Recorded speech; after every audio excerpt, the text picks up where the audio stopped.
सुनो, आज चड्डी नहीं पहने हो ना? तहरा कोई से पता बा? सब पता चल रहा है। तेरी बहन रंग डाले आइल बारो चोलिया में, बिना चोटी के घूमता रहोलिया में।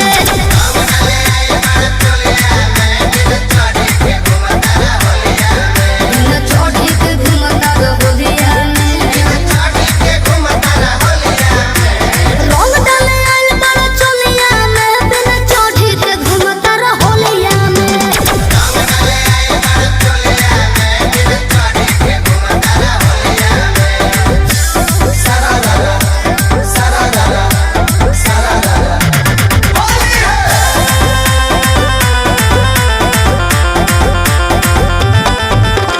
ऊपर से डालूंगा भीतर ले जाएगा, पहले बुझाएगा फिर मजा आएगा।